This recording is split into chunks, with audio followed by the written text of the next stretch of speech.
Futuros policiais federais, como é que vocês estão? Tudo bem? Para você que não me conhece, muito prazer. O meu nome é Serena Alves. Eu sou professora de arquivologia do Direção Concursos. Se você já é meu aluno, né, você já me conhece. Se você não é, muito prazer novamente. Nós estamos aqui para fazer o nosso primeiro simulado, né, para a prova de escrivão da Polícia Federal. Estávamos com uma expectativa aí da prova ser em março. A professora estava fazendo, inclusive, um projeto de 50 questões de arquivologia comentadas lá no Instagram. Se você não assistiu, você pode assistir tanto pelo meu Instagram quanto aqui no YouTube. As 50 questões já estão postadas. E eu resolvi, então, continuar o acompanhamento, né, devido a esse adiamento que a gente teve. Então, da mesma forma que vocês estão se esforçando daí, eu estou me esforçando daqui para oferecer o melhor que eu puder em termos de arquivologia, já que a gente tem aí esse edital recheado, né, e mais do que recheado, um edital com conteúdos que a gente não está acostumado a ver em arquivologia. Então a gente fez o projeto de 50 questões, todas as questões já foram comentadas, e aí eu falei, bom, o adiamento tá aí, o pessoal precisa continuar estudando, eles precisam continuar afiados para a prova, e eu jamais vou deixar de acompanhá-los nesse processo, né? Tô com vocês até o final. Aí eu falei, pessoal, como é que eu ajudo vocês, né? O que vocês acham que eu tenho que fazer? Alguns falaram, professora, dá aí o conteúdo completo de arquivologia, tô sofrendo, pelo amor de Deus. Outros falaram, professora, faz simulado, faz resumos, explica isso, explica aquilo.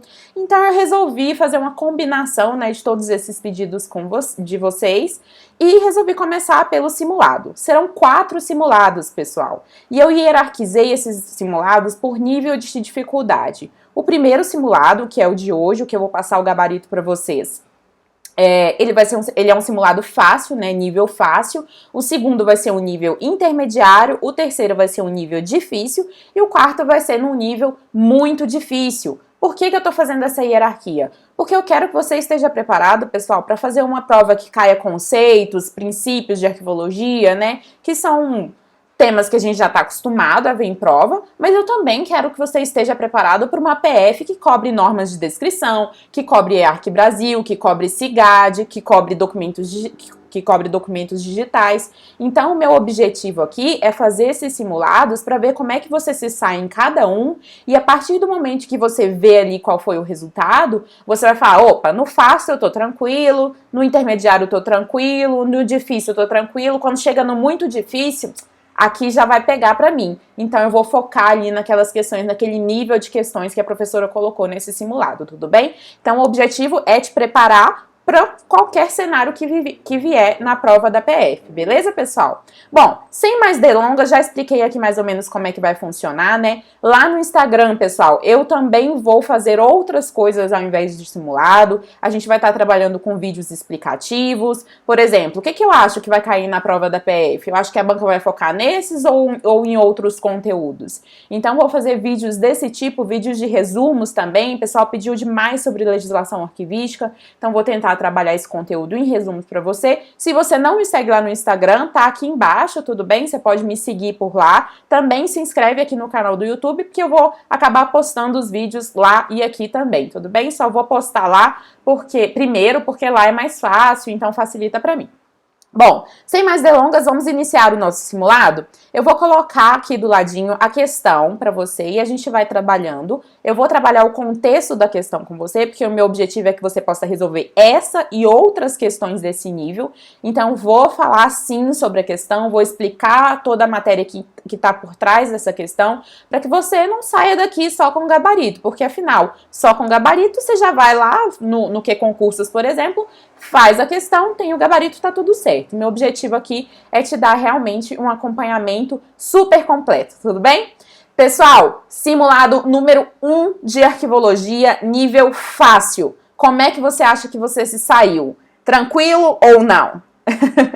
Vou passar aqui a página. Tem aqui, pessoal, as datas dos simulados para vocês, tudo bem? Não percam, façam todos para a gente acompanhar aí direitinho todo esse processo.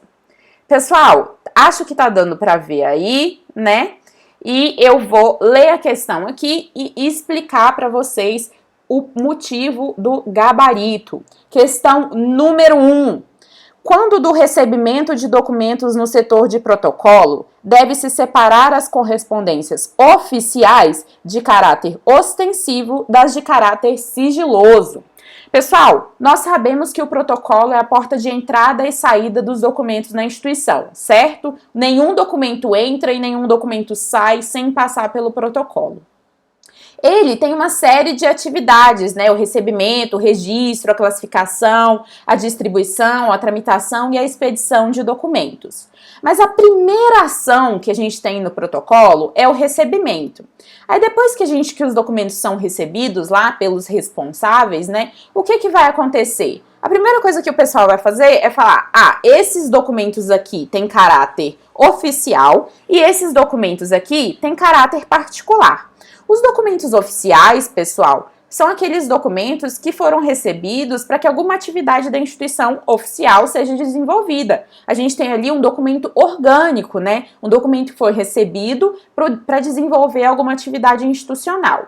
Os documentos particulares, pessoal, são aqueles documentos ou encomendas que os servidores mesmo, né, colocam como endereço para receber lá na instituição, então os pacotes, as cartas, as correspondências chegam no protocolo. Mas aquilo não é um documento oficial, aquilo não é um documento orgânico, é um documento de cunho pessoal, de cunho particular das pessoas. Então a primeira tarefa é separar o que é oficial e do que é particular. Mas a questão não está falando nisso, eu estou te dando uma informação adicional. A questão está falando que desses documentos oficiais aqui, que eu já identifiquei que são oficiais, eu tenho que separar as correspondências, né, os documentos ostensivos dos documentos sigilosos. O que são aqueles documentos ostensivos? São os documentos que não têm restrição de acesso nenhum, são documentos que podem ser abertos, né, pelo protocolo, classificados e tal, passar por todos aqueles processos. Já os documentos sigilosos não, pessoal. Documentos que contêm informações como não abra, confidencial, sigiloso, pessoal, essas coisas que indiquem que aquele conteúdo não deve ser acessado, eles não devem ser abertos pelo protocolo. Eles vão ser enviados diretamente para o destinatário. Então, depois que faz a separação do que é particular e do que é oficial, faz uma segunda separação do que é ostensivo e do que é sigiloso. O que é ostensivo vai receber todos os procedimentos do protocolo e o que é sigiloso vai ser enviado, né, vai ser distribuído diretamente para o destinatário. Então, quando a questão coloca aí que quando do recebimento de documentos no setor de protocolo deve-se separar as correspondências oficiais de caráter ostensivo das de caráter sigiloso, a gente tem aí uma questão, pessoal, super certa, beleza? Uma questão super certa. É realmente um procedimento de protocolo. Muita gente pergunta, professora, realmente os documentos que tem alguma informação, né, que diga que não deve ser aberto, não tem mais nada que o protocolo possa fazer? Não, pessoal, é realmente distribuir diretamente para o destinatário.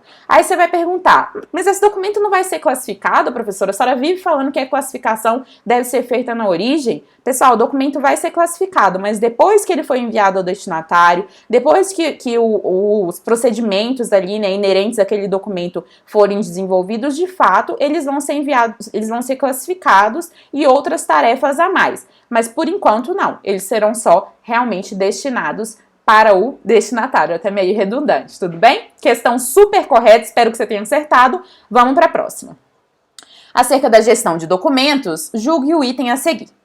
A classificação de um documento de arquivo deve ser feita no momento em que ele chega ao arquivo permanente? Pessoal, o que é a classificação de documentos de arquivo? A classificação é o ato de analisar o documento, identificar que conteúdo, do que aquele documento está falando, a qual função, a qual atividade institucional aquele documento faz referência. Depois que eu fizer essa identificação, o que vai acontecer? Eu vou lá no plano de classificação e vou encaixar essas informações que eu identifiquei em alguma classe. Essas classes, pessoal, representam justamente as funções e as atividades na instituição. Então, todo documento tem que ser encaixado numa classe. E essa classe vai ter um númerozinho. Esse número vai identificar aquele conjunto documental, tudo bem? Então, todos os documentos que fazem referência àquele assunto, àquela função, àquela atividade, vão ter esse número atribuído a ele, beleza? Professora, para que serve esse número? Esse número, pessoal, serve aliado à tabela de temporalidade para a gente saber por quanto tempo cada documento deve ficar em cada fase do ciclo documental. Então, eu vou saber por quanto tempo o documento deve ficar no arquivo corrente, por quanto tempo ele deve ficar no arquivo intermediário, se ele vai ser eliminado ou se ele vai ser recolhido para o arquivo permanente, se ele vai ser eliminado diretamente do arquivo corrente. Então, é a partir desse número, desse código de classificação, aliado a uma tabela de temporalidade, que eu vou saber por quanto tempo cada documento vai ficar em cada fase do ciclo documental, além de saber a destinação final dele. Então, você concorda comigo que sem esse número, nada disso seria possível, certo? Porque é esse número aliado à tabela de temporalidade que vai me dar esse tempo. Bom, se eu não tiver o número lá, quando o documento é produzido ou recebido, nada disso vai poder ser realizado, certo? Bom, então, eu não posso classificar o documento lá no arquivo permanente, eu tenho que classificar ele lá no arquivo corrente, no momento em que ele é recebido no protocolo, no momento em que ele é produzido no setor de trabalho. Porque se ele não for produzido lá na frente, eu nunca vou saber por quanto tempo ele vai ficar em cada fase do ciclo documental, beleza? A questão fala que a classificação tem que ser feita na fase permanente. Na verdade, não, pessoal. A classificação tem que ser feita na fase corrente, por isso que a gente tem aí um item incorreto, tudo bem? Acho que você acertou essa também, era bem facinha, né? A professora foi muito boazinha com você nesse simulado. Eu acho que a PF não vai ser assim não, viu, pessoal? Acho que a PF vai pegar mais um pouquinho com você, mas se você não souber resolver essas questões aqui, tem alguma coisa errada. Corre lá para o curso da professora no Direção Concursos, que tá mais do que completo. Super orgulho desse curso, pessoal. Bom, vamos lá, questão número 3. De acordo com o princípio de respeito aos fundos, o arquivo de uma pessoa jurídica ou física deve ser mantido separadamente dos arquivos de outras pessoas jurídicas ou físicas? Pessoal, princípios arquivísticos, né? A gente tem aí diversos princípios arquivísticos, todos eles visam proteger a documentação nos diversos níveis, pessoal. Ó, já vou avisando também, esqueci de falar que tá tendo obra aqui, carro passando, 3 horas da tarde. Então, vou pedir desculpas para vocês. O meu objetivo aqui é realmente te ajudar, mesmo que eu não tenha uma estrutura super massa para vocês, né? Não dá para também parar o trânsito que tá lá fora e nem as obras. A prova vai chegar de qualquer forma e mesmo que eu não possa dar o melhor dos melhores acompanhamentos para você, é isso que eu posso te dar no momento e eu espero que você ignore aí, né? Assim como o adiamento da prova, esse barulho também é uma coisa ruim, mas a gente vai passar por cima e vai continuar estudando. Então, simplesmente ignorem, pessoal. Vamos lá, vamos dar seguimento. Bom, estava falando dos princípios arquivísticos. Os princípios arquivísticos, pessoal, todos eles, independente de que âmbito que eu estou falando, de atuação, né, eles vão proteger os documentos. E o que o princípio da proveniência diz, né?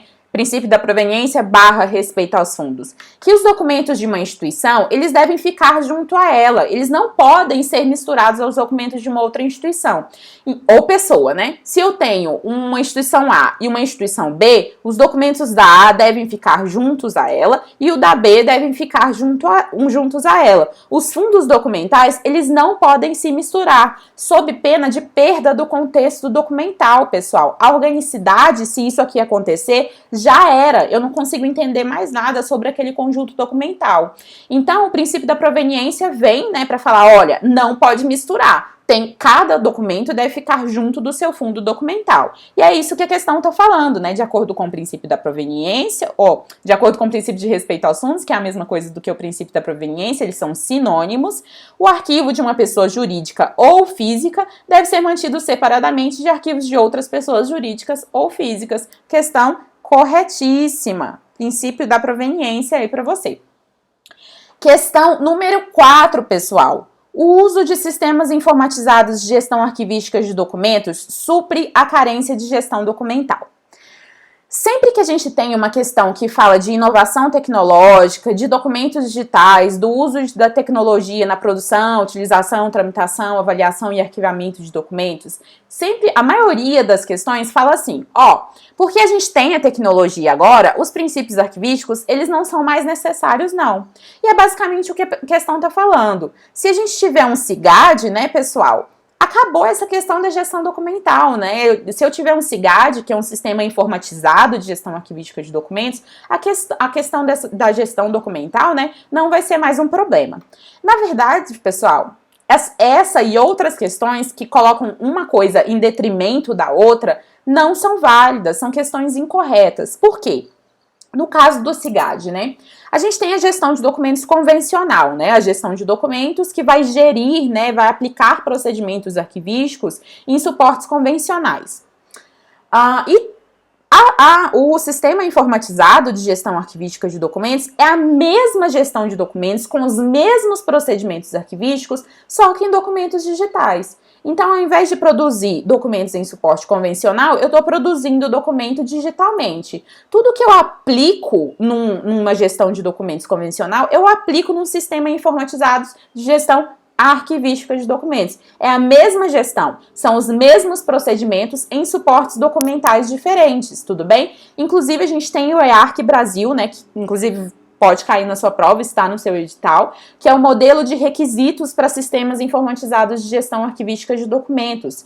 Esse modelo de requisitos, pessoal, vai falar assim, olha, o seu sistema informatizado de gestão arquivística de documentos tem que ter isso, é obrigatório que ele tenha isso, é altamente desejável que tenha isso, essas outras coisas aqui ele pode ou não ter. Então a gente tem um modelo de requisitos para fazer com que esse sistema reflita uma boa gestão de documentos. Do contrário, ele vai ser um sistema de gestão qualquer. Ele vai ser um sistema qualquer. Ele vai simplesmente produzir, tramitar, arquivar, da mesma forma que a gente produz, tramita e arquiva documento convencional e forma o quê? Uma massa documental acumulada. No SIGAD vai formar o quê? Uma massa documental acumulada digital. Então, a gestão de documentos no suporte convencional é a mesma coisa de um SIGAD, tudo bem? A aplicação que é diferente. Não coloca uma coisa em detrimento da outra, pessoal. A tecnologia, ela vem para agregar, tudo bem? Ela vem para agregar. E arquivologia, os procedimentos arquivísticos, gestão documental, todas essas questões que envolvem a área de arquivologia, elas vão ser aplicadas em qualquer suporte documental. Independe se a gente está produzindo em papel ou se a gente está produzindo digitalmente, tudo bem? Os procedimentos são os mesmos. Do contrário, a professora realmente estaria desempregada, não é mesmo? Vocês não vão querer isso, né? Senão eu vou ter que estudar com vocês para virar policial federal. E aí? Não ia dar nada, professora, que você ia errar tudo. Com certeza, pessoal, ia errar tudo. Não estou no nível de vocês de jeito nenhum. Então, quando a questão fala que o uso de sistemas informatizados de gestão arquivística de documentos supre a carência da gestão documental, tem nada a ver. Na verdade, eu preciso ter uma gestão documental aplicada, né, uma gestão convencional aplicada, para que eu tenha um sistema informatizado. O sistema informatizado, o SIGAD, ele vai se basear na gestão documental que já existe, tudo bem? Então, porque senão eu vou criar algo digitalmente a partir do nada, a partir de uma bagunça. E isso não funciona. É igual microfilmagem. Eu não vou microfilmar documentos bagunçados, porque senão eu vou ter uma bagunça microfilmada, do mesmo jeito que eu tenho uma bagunça em suporte convencional, beleza? Então, aí a questão está incorreta, número 4 também incorreta, e a gente já vai partir para número 5. Pessoal, o prazo máximo de restrição de acesso para documentos classificados como ultrasecretos é Lei 12.527 de 2011, pessoal, a nossa lei de acesso à informação. Ela diz que alguns documentos, eles têm que ser... tem que ter um sigilo aplicado a partir do seu conteúdo. E esse sigilo, a partir do conteúdo, ele é aplicado em níveis. Eu posso ter documentos que têm um sigilo que merecem uma classificação ultra secreta, documentos que merecem uma classificação secreta e outros que merecem uma classificação reservada. Então, esses são os 3 níveis de sigilo que a Lei 2.527 de 2011 estabelece, tudo bem? Cada nível de sigilo desse, pessoal, tem um prazo máximo de restrição, eles não vão ficar restritos indefinidamente, tem um prazo máximo de restrição. Ultra secreto, 25 anos, secreto, 15 anos, reservado, 5 anos. Então, 25, 15 e 5. Professora, como é que eu vou lembrar desses níveis de sigilo e como é que eu vou lembrar dos prazos máximos? Eu sempre lembro, pessoal, dessa palavrinha aqui, ó, user. Eu coloquei na vertical, mas você pode pensar aqui na horizontal, né? User. User é usuário em inglês. Então, se você lembrar de user, você já vai lembrar dos níveis de sigilo aqui, ó. Ultra secreto, secreto e reservado, beleza? Prazo máximo de restrição, pessoal, ultra secreto, 25 anos. Você vai lembrar aqui da idade da professora, 25 aninhos, acreditem se quiser, ou não acreditem porque não é verdade.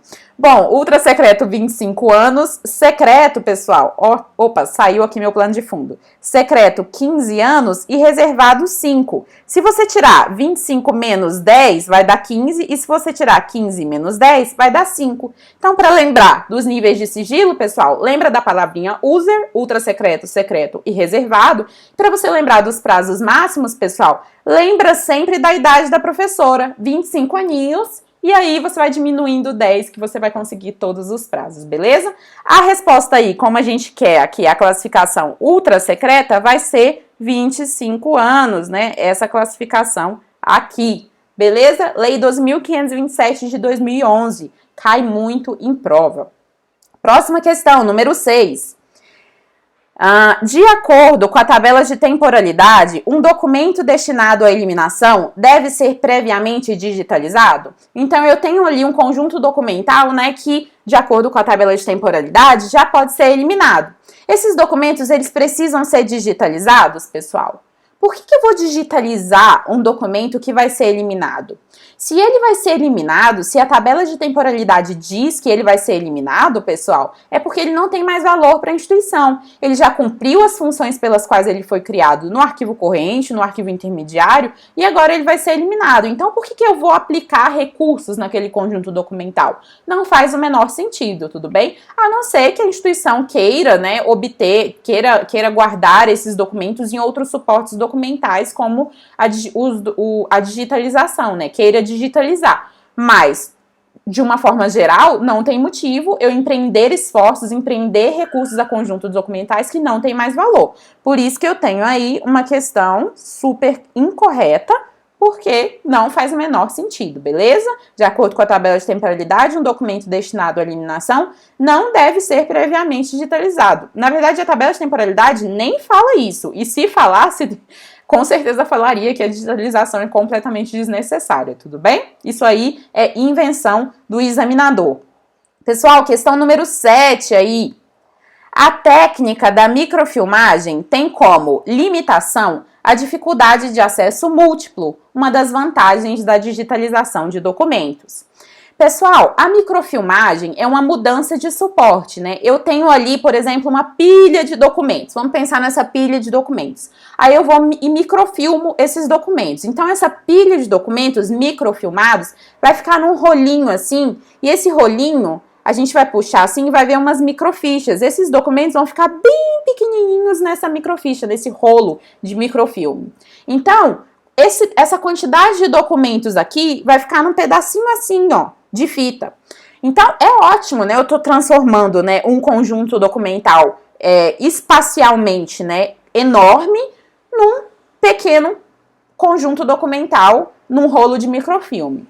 Professora, mas como é que eu vou visualizar esses documentos? Vai ficar ali pequenininho? Pessoal, a gente tem uma leitora de microfilmes, é uma máquina, ó, do tempo do Ronca, que a gente coloca a microficha lá e aí ele vai ler. Ele vai ler o microfilme, ele vai ler a ficha e você vai ver, como se fosse uma tela de computador, você vai ler documento por documento.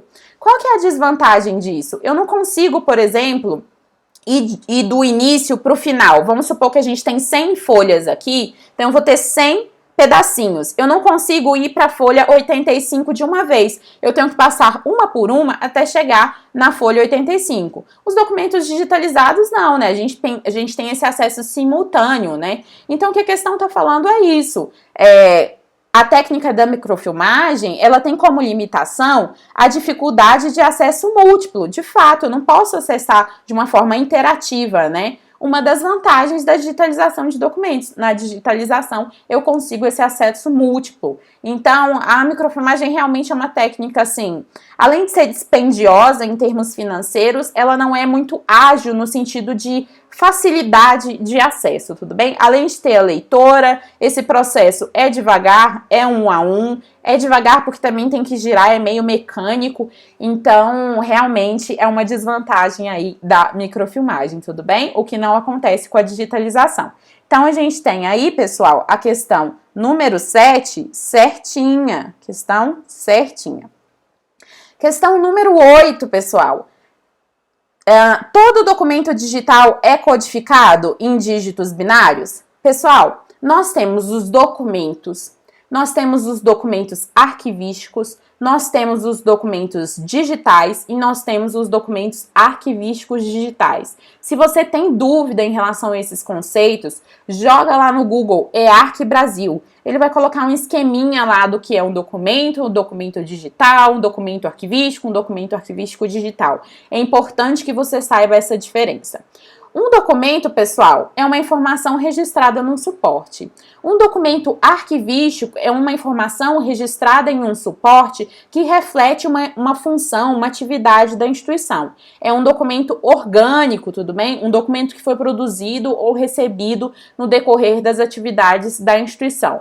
Um documento digital, pessoal, é um documento que ele é construído em dígitos binários. Um documento arquivístico digital é um documento que foi construído em dígitos binários com a característica da organicidade que a gente também vê no documento arquivístico digital. Então, questão aí super correta, um documento digital é de fato aquele que é composto, que é construído, né, a partir de dígitos binários. Eu coloquei essa questão aqui, foi mais para falar para você ir lá no EARC Brasil e ver essa diferença. Se você é meu aluno do Direção, você sabe que eu trabalhei com você, né, quando a gente trabalhou os documentos digitais, lá que está explícito no seu edital, eu te falei qual que é a diferença de um documento arquivístico, documento digital e documento arquivístico digital. É importante que você tenha essa noção, beleza? Bom, acerca da análise tipológica de documentos de arquivo, julgue o item que se segue, essa é a questão número 9. O tipo documental é a junção de uma espécie documental com a função que originou a necessidade do documento? Pessoal, para identificar um tipo documental, o que eu tenho que fazer? Professora, me socorre. Pessoal, tipo documental sempre vai ser a junção da espécie com a função, com a atividade daquele documento. Então, se eu tenho uma ata, eu tenho uma espécie. Se eu tenho uma ata de reunião, eu tenho um tipo documental, porque espécie é uma função, ata é uma função e de reunião, ata é uma espécie e de reunião é a função do documento, tudo bem? Vamos pensar em outro documento aqui, relatório de atividades. Relatório de atividades é um tipo documental, em que o relatório é uma espécie e de atividades é a função do documento. Então, o esqueminha é esse aqui, ó. Tipo é igual a espécie mais a função do documento. Por exemplo, ata de reunião, a ata de reunião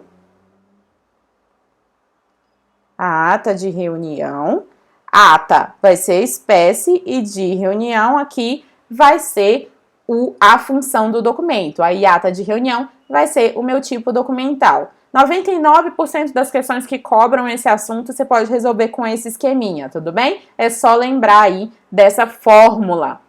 Pessoal, tipologia, análise tipológica de documentos de arquivo não se resume a esse conteúdo não, tudo bem? Se você é meu aluno de direção, sabe que a gente tem uma aula super profunda sobre esse assunto, porque se a banca colocou análise tipológica, ela vai muito além disso aí, beleza? Quer dizer, ela pode ir além, né? Ela tem poderes para ir além, já que está no nosso edital. Então, o tipo documental é a junção da espécie com a função que originou a necessidade do documento, mais do que perfeito. Perfeito sem defeito. Vamos lá, pessoal. Questão número 10, estamos finalizando o simulado número 1. Professora, você fala demais. Falo demais, pessoal, porque agora é o momento de você me ouvir. Lá na prova, quando cair uma questão de tipo documental e você não souber essa fórmula, não adianta mais. Então, coloca a professora para falar mais rápido aí, acelera esse vídeo se você está com pressa, mas não deixe de assistir até o final, que é muito importante. Todas as informações que eu estou te dando aqui estão sendo estrategicamente direcionadas para você, tudo bem? Então, realmente, meu objetivo aqui é te passar informações para você responder essa e outras questões sobre o assunto. Pessoal, a finalidade do SINAR é implementar a Política Nacional de Arquivos Públicos e Privados. Pessoal, está no seu edital Sistemas e Redes de Arquivos. Em sistemas, a gente estuda, né, no nosso curso do Direção, que em sistemas nós temos 2 sistemas mais cobrados, o SINAR e o SIGA. O SINAR é o que a questão está cobrando aí na prova, é o Sistema Nacional de Arquivos. O Sistema Nacional de Arquivos tem como órgão central o CONARC. Todo sistema de arquivo tem que ter um órgão central. O do SINAR é o CONARC. O CONARC, pessoal, ele vai definir a Política Nacional de Arquivos Públicos e Privados. Já o SINAR, ele vai implementar a Política Nacional de Arquivos Públicos e Privados. Então, quando a questão fala a finalidade do SINAR é implementar a política, beleza. A finalidade do CONARC, a informação adicional aí para você, não é implementar. A finalidade do CONARC, que é o órgão central do SINAR, é definir a Política Nacional de Arquivos Públicos e Privados. Olha só, SINAR implementa, beleza? O CONARC define, ok? Ó, a professora colocou aqui na outra questão para você, já arrumei. Pessoal, questão certinha. Finalidade do SINAR é implementar, finalidade do CONARC é definir. Questão número 11. A gestão de documentos envolve as 7 funções arquivísticas: criação, classificação, avaliação, difusão, descrição, aquisição e preservação? Sim, pessoal, essas são as nossas 7 funções arquivísticas estudadas uma a uma também no nosso curso do Direção Concursos. Sempre falo para você, cuidado quando a banca, CESP no caso, né, coloca funções arquivísticas separadas no seu edital. Pessoal, porque a gente estuda criação, classificação, avaliação, difusão, descrição, durante todo o nosso curso, desde os conceitos iniciais, lá a gente estuda isso. Quando a banca coloca as 7 funções arquivísticas cobradas separadamente no seu edital, pode ser que tenha coisa aí, tudo bem? Fique ligado, estude as funções a fundo, faça muitas questões. Professora, quais funções que mais caem? Com certeza, difusão arquivística, pessoal, e avaliação. Funções que caem demais aí. Outras caem, mas caem menos, beleza? Então, dê aí mais atenção a essas funções. Então, essas são, de fato, pessoal, as 7 funções arquivísticas. Professora, como é que eu faço para lembrar dessas funções? Pessoal, eu gosto de lembrar, ó, a gente tem aqui uma função que começa com C, 2 com C, aí eu tenho aqui, eu vou ter uma função que começa com A e também vou ter aqui outra que começa com A. Então, eu tenho 2 que começam com A, 2 que começam com C. Aí, eu vou ter, né, a descrição e a difusão que começam com a letra D. Então, 2A, 2C, 2D e vou ter aí a preservação sozinha, né, que começa com a letra P. Então, é um esquema meio falho? É um esquema meio falho, porque se a pessoa colocar um outro nome que começa com a letra A e que não seja avaliação e aquisição, você vai errar. Mas é meio caminho andado? É meio caminho andado, porque se ela coloca uma função arquivística aí que começa com a letra, sei lá, L, você já vai falar, opa, não tem aqui no meu esqueminha de A, C, D e P, não. Então, já esquece. Então, é um esquema meio furado aí que a professora tá te dando, mas eu acho que vai dar bom, vai dar bom. Então, questão certa, a professora está muito disléxica. E vamos para a nossa última questão. A publicação da NOBRAD representou a extinção dos instrumentos de pesquisa, tais como os guias, inventários e catálogos. Pessoal, a NOBRAD é a norma brasileira de descrição arquivística, ela é uma das normas de descrição disponíveis, né, O que são normas de descrição? São instrumentos que vão dar subsídio para que a gente descreva um documento, um conjunto documental, da melhor forma possível, né? Então, as normas de descrição, elas vão nos direcionar para descrever satisfatoriamente um conjunto documental. E aí, pessoal, a NOBRAD é uma delas, é a norma brasileira de descrição arquivística. Ela serve, pessoal, para fomentar a descrição. O que eu faço quando eu descrevo um documento? O que eu posso produzir com a descrição desse documento? Eu vou produzir instrumentos de pesquisa. Esses instrumentos de pesquisa, eles vão guiar o interessado, né, o cidadão, lá no meu arquivo permanente, quando ele for procurar um documento. Então, vamos imaginar que o cidadão, ele chegou lá no arquivo permanente e fala, olha, quero conhecer aí, vamos supor que é um órgão lá de Brasília, né, vamos supor que é o Arquivo Público do Distrito Federal. Aí ele chega lá e fala, quero ver todos os documentos que falam sobre a história de Brasília. Gente, a gente está falando do Arquivo Público do Distrito Federal. Vai ter documento pra caramba que fala sobre o Distrito Federal, certo? Então, essa pesquisa dele, ela tem que ser direcionada. Uma das formas de fazer esse direcionamento é por meio dos instrumentos de pesquisa. Esses instrumentos de pesquisa, eles vão guiar o cidadão. Olha, eu acho que você está mais interessado nesse conjunto documental aqui. Esse conjunto documental, ele foi descrito aqui nesse instrumento de pesquisa. Então, dá uma olhada nesse instrumento de pesquisa aqui para ver se o conjunto documental realmente te interessa. E lá as informações vão estar estruturadas, vão estar descritas, né? Esse instrumento foi feito para guiar, né? Para ajudar. Então, as informações todas do conjunto documental vão estar lá e o cidadão vai ver se interessa ou não. E aí vai partir para outro instrumento de pesquisa, né, mais ou menos abrangente, para poder direcionar o acesso àquela informação. Então, esses instrumentos de pesquisa, eles são resultados, eles são produtos, pessoal, da descrição arquivística. E a descrição arquivística, ela utiliza, né, ela tem como base as normas de descrição. Então, a questão fala que a publicação da NOBRAD, ela vai extinguir os instrumentos de pesquisa? De maneira nenhuma. A NOBRAD, que é uma norma de descrição, vai ser utilizada no processo de descrição e esse processo de descrição vai ter como produto os instrumentos de pesquisa, os guias, os inventários, os catálogos, os índices, beleza? Então, a gente tem aí uma questão incorreta, o examinador viajou. Pessoal, simulado finalizado, espero que você esteja do lado daí super feliz, acertou tudo, mas é o que eu falei, esse simulado é um nível fácil, ele foi feito pensando em uma prova super fácil, tudo bem? Até peguei esses assuntos, normas de descrição, SIGAD, né, porque tá no seu edital, mas peguei assim, da forma mais simples que a banca pode cobrar para você.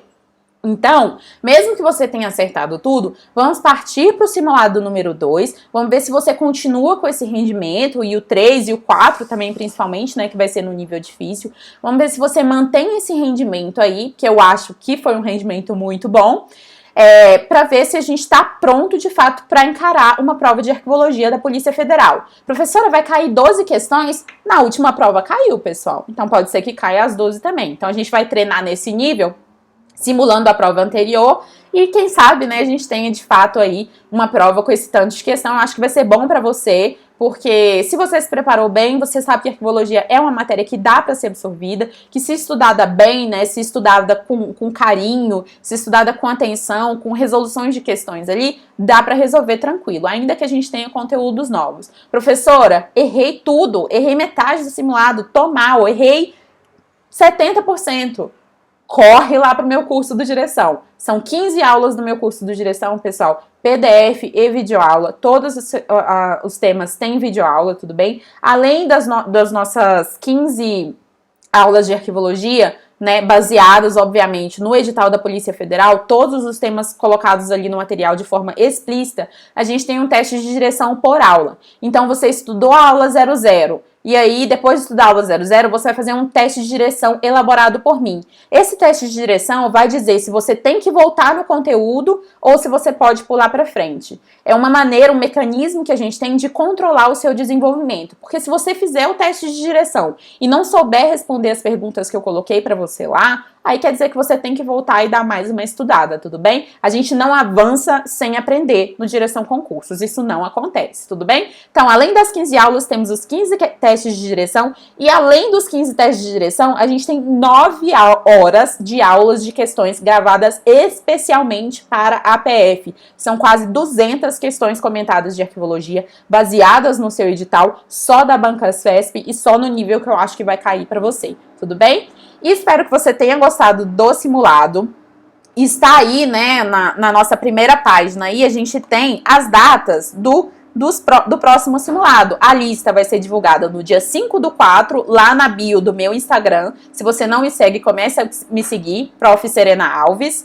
No dia 5/4 eu vou divulgar a lista, então, do simulado. E no dia 11/4 eu vou divulgar esse vídeo aqui, do mesmo jeito, comentando as questões para você, tudo bem? Então, não esquece, faça aí todos os simulados, é um excelente mecanismo. Me acompanhe lá no Instagram também, porque eu vou postar outros vídeos de resumos de legislação, como vocês pediram. Vou falar um pouquinho sobre como que eu acho que vai vir a prova. Então a gente vai ter aí diversos acompanhamentos até a sua prova da Polícia Federal.